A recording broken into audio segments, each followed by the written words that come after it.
الله الرحمن الرحيم، والحمد لله رب العالمين، والصلاة والسلام على أشرف المرسلين وعلى آله وصحبه الطيبين الطاهرين ومن تبعهم بإحسان إلى يوم الدين. أما بعد، أحييكم بتحية الإسلام الخالدة، السلام عليكم ورحمة الله وبركاته. في البداية أود أن أبين نقطة مهمة جدا وحاول السلطة الترويج لها في الفترة السابقة، إن الصراع اللي قاعد يصير في الكويت هو بين الأغلبية والسلطة أو بين المعارضة والسلطة، لكن الحقيقة اللي يجب أن يدركها الجميع أن الصراع اللي قاعد يصير هو صراع شعب ضد السلطة.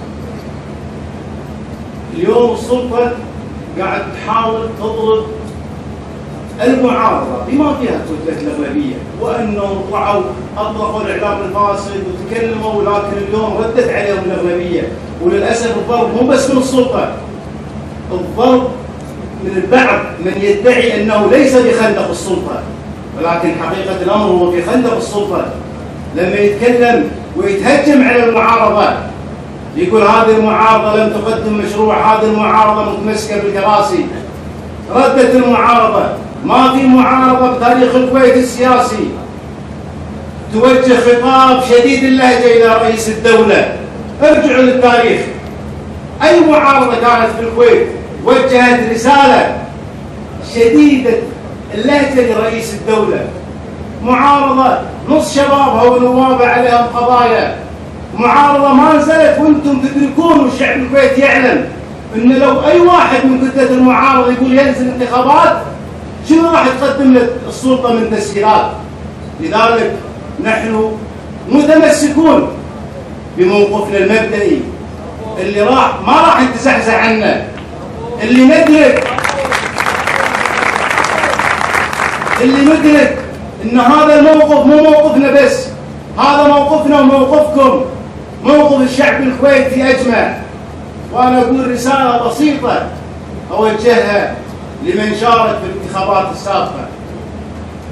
قالوا لكم ان شاركوا بالانتخابات وطلعت ناس في السلطه على اعلى المستويات وقالت ان هذا المجلس في 3 شهور راح ينجز انجازات عظيمه، و6 شهور شفتوا انجازات المجلس.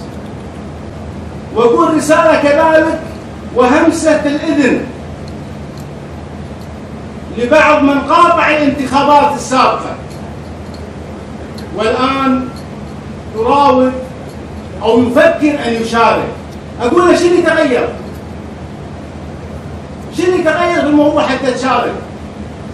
طلع مرسوم ضروره، تحصل المرسوم، نعرف احنا المصدر واحد. قناعة الشعب الكويتي الداخلية ما يحتاج تطلع حكم محكمة ولا غيره، احنا عندنا قناعة راسخة ان النظام الانتخابي لا يجوز العبث فيه، هذا حق السلطة التشريعية. اي تحايل او تزيين لهذا العبث غير مقبول، حتى ان قلت هناك احكام من المحكمة الدستورية.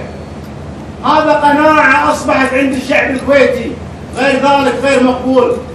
وأنا أقول حق الناس اللي قاطعوا الانتخابات في 1/12 واليوم يفكرون أنهم يشاركون. حنا سنة كاملة طلعنا، انطقينا وانضربنا في المقطاعات، إعلاننا في السجون. ليش كل هذا؟ ما كنا بعد المرسوم نقعد في بيوتنا ونروح نطعن في المحكمة الدستورية وننتظر القرار. اللي قاعد يتحجج بحكم المحكمة الدستورية كان قاعد في بيتك وما طلعت وما شاركت في الحراك على مدى سنة وقدمت طعن للمحكمة الدستورية، وبعد ذلك تقبل بحكم المحكمة الدستورية. لكن احنا اليوم نقبل بقناعاتنا، ما نقبل بغير ذلك، قناعاتنا المترسخة. واقول لهم بيت للاخوان المترددين: انا اخوف ما اخاف ان ينطبق عليكم بيت الشاعر: اصبحت مثل معايد القريتين، اصبحت مثل معايد القريتين، لا صاد خير لا سلم من ملامه. انت اليوم اليوم اقنع نفسك من داخل، لا تسوق مسببات غير منطقية. لا تقول والله اليوم حكم المحكمة الدستورية وغير ذلك. حكم المحكمة الدستورية لنا ملاحظات عليه وراح نقولها. حنا اليوم لازم نتكلم صوت عالي. هناك تساؤلات، والمحكمة الدستورية على المحك والقضاء على المحك. واخر مهزلة صارت اليوم، عبد الحميد نشدي يتقدم بطلب تفسير ويسحب طلب التفسير. هذا ضحك. اللي يبي يطوع مؤسسات الدولة ليفرض دولة المشيخة نقول له معصي. واقرا التاريخ جيدا. تحاول ان تسخر القضاء وغير القضاء لصالحك، لا. واحنا نسال المحكمة الدستورية سؤال منطقي. اليوم مبررات مرسوم ضرورة هي نفسها ردود المحكمة الدستورية للتأكيد على دستورية الصوت الواحد، تقريبا نفس المبررات. لكن أنا في مبررات المرسوم الضرورة ممكن التمس عذر، أقول لأن مرسوم الضرورة طلع بمبررات اللي هي الحفاظ على الوحدة الوطنية وحقوق الأقليات. نقول ممكن نقبل مبرراته لأن ما تم تطبيق هذا الصوت الواحد. لكن المصيبة إن حكم المحكمة الدستورية يجي يأكد بعد 6 شهور. يعني لما طلع المرسوم ما كانت نتائج الصوت الواحد، ما كانت نتائج انتخابات الصوت الواحد واضحة لنا. لكن لما جاء حكم المحكمة الدستورية بعد 6 شهور كانت واضحة الأسباب. لما يتكلمون عن الحفاظ على الوحدة الوطنية، أي وحدة وطنية؟ ونتكلم بصوت واضح. اليوم من يدعو للمشاركة بالانتخابات من أبناء الكويت من الطائفة السنية ايش قاعد يقولون؟ قاعد يقولون لا تخلونا للشيعة، وهذه حقيقة. عدل كلامي ولا مو عدل؟ قاعد يقولون لا نخليها للشيعة، والشيعة يقولون لازم نرجع كراسينا، والقبائل يقولون لازم نرجع كراسينا. وصار تفسير المحكمة الدستورية غلط بغلط. اليوم الوحدة الوطنية تضرب من خلال مرسوم الضرر. لذلك لن نقبل. احنا اليوم رفضنا مرسوم الضرورة من رئيس الدولة، ولا نقبل كذلك من المحكمة الدستورية تعطي صبغة شرعية للتفرد بالقرار. وانا اقول كذلك بعد للاخوان اللي قاعد يروجون في قضية المشاركة، اللي قاعد يستشهدون في مثال او في مثال اينشتاين لما عرف الغباء، يقول الغباء هو ان تفعل الشيء مرتين بنفس الطريقة وتنتظر نتائج مختلفة. أنا أقول الكلام هذا ما يوجه لنا. الكلام هذا، المثال هذا يوجه للحكومة، لأن المعطيات أو التجربة اللي صارت في الصوت الواحد رد الشعب الكويتي وضعتهم لهم. ما قدروا يقبلون بوجود هذا المجلس. لذلك هذا المثال لا يقع على المعارضة والمقاطعة، يقع على المشاركة. لما نتكلم اليوم عن المحكمة الدستورية، أنا بسأل سؤال: شنو دور المحكمة الدستورية أو شنو موقف المحكمة الدستورية والقضاء بشكل عام من التسريبات اللي طلعت على الحكم القضائي؟ اليوم أنا إذا بعرف أي حكم قضائي أتابع أحمد رجال الله بصراحة. أي حكم قضائي في الكويت أتابع أحمد رجال الله شنو يقول وشنو يكتب، لأن أحمد رجال الله قاعد يكتب الأحكام القضائية قبل 3 شهور 4 شهور. لما يقولون كذلك احترموا قرار المحكمة الدستورية. المحكمة الدستورية مو بس تنظر في الطلبات، لا، اللي ما احترم المحكمة الدستورية الحكومة لما قدمت طلب بخصوص قانون 42 على 2006 وحصنت هذا القانون. هني التلاعب.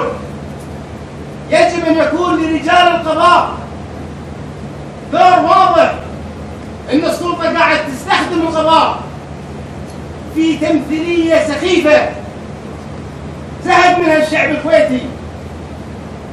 لذلك هناك تساؤلات كثيره وانا اطرحها واتمنى القى لها اجابه.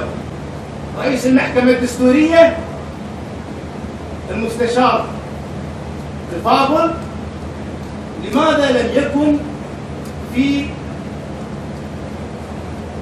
محكمة التي نظرت في دستورية الصوت الواحد؟ هو أقدم رجل في القضاء، وهذا الموضوع كان يهم الشعب الكويتي مفترق طرق.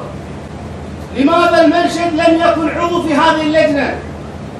والسؤال المنطقي الآخر، لماذا خرج عادل بورسلي المستشار وهو كان حاضر جلسات المرافعة لكن جلسة الحكم انسحب؟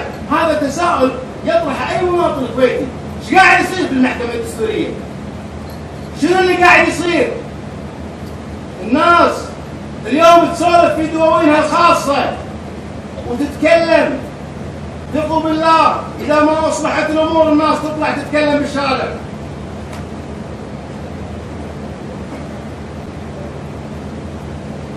لماذا نقاطع؟ أنا أقول السؤال منطقي، مو لماذا نقاطع، السؤال منطقي لماذا نشارك؟ السؤال منطقي لماذا نشارك؟ حنا نقاطع لأن نرفض الحكم الفردي باختصار. اليوم مرسوم الضرر، مرسوم الصوت الواحد هو نموذج للحكم الفردي. احنا ما عندنا مشكلة ترى مع الصوت ولا الصوتين ولا ثلاثة، عندنا مشكلة من اللي يشرع، من اللي يتدخل في النظام الانتخابي. وثقوا بالله إذا سكتنا عن هذا التجاوز والله بالله يلعبون في الكويت لعب. لذلك لن نقبل، احنا مستمرين، ما نقبل ان يكتب التاريخ في يوم من الايام وكلكم يعرف شنو صار في 90 اللي نزلوا الانتخابات الوطني لهذه اللحظه وهم يعيرون بدخول الانتخابات. احنا ما نقبل كذلك ان ابنائنا واحفادنا، ولا نقبل ان التاريخ يكتب اننا خضنا هذه الانتخابات، انتخابات الصوت الواحد، انتخابات التفرد، انتخابات الحكم الفردي.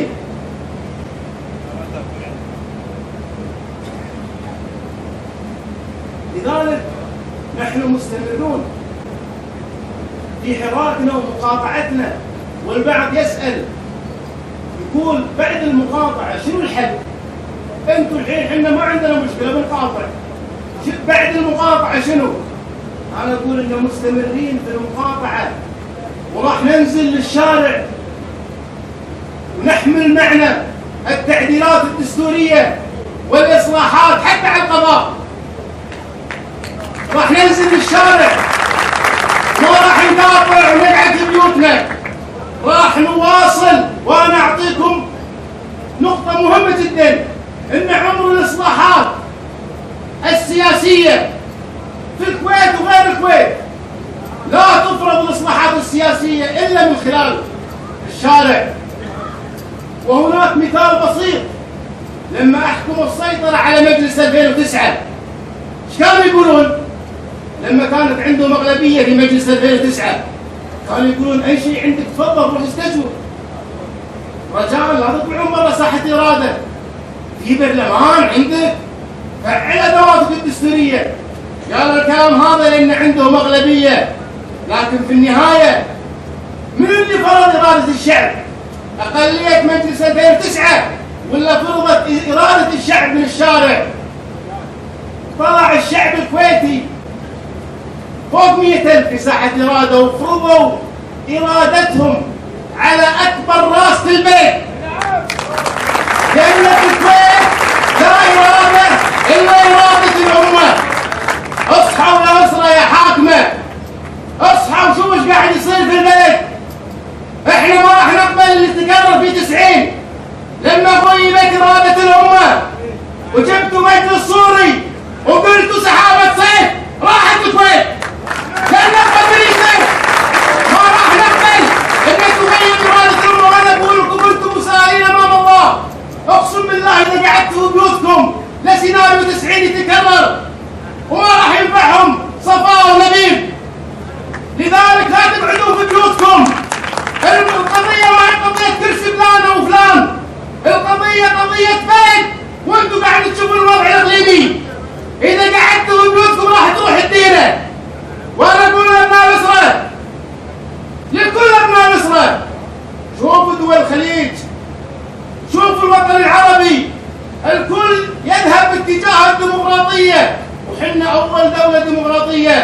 نذهب باتجاه المشيخة.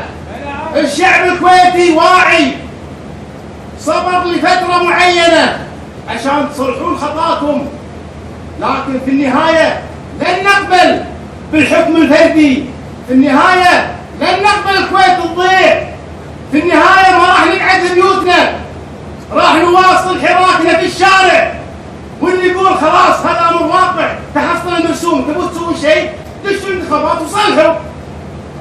وانا اقول الكلام هذا للشعب الكويتي وتحديدا المتدينين منهم. دعاة طاعة ولي الامر قدمنا في مجلس المبطل الاول 44 نائب مشروع بقانون تغليظ العقوبة للمسيء للذات الالهية والرسول صلى الله عليه وسلم، وردنا به.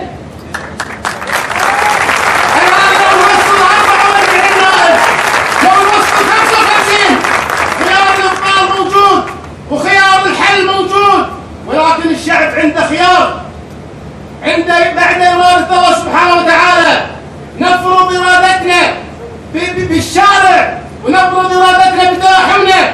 والله يضربونكم، يفرقون، مو بس قبل قاعد يقول يضربون الطائفة الشيعية بالسنية والحضر البدو، قسم بالله راح يضربون القبيلة بين بعضها، وراح يضربون العوائل، فما راح نسكت، راح ننزل للشارع ونفرض إرادة الشعب الكويتي ونصحح مسارد الأسرة ما تحركت ووقفت هذا العبث.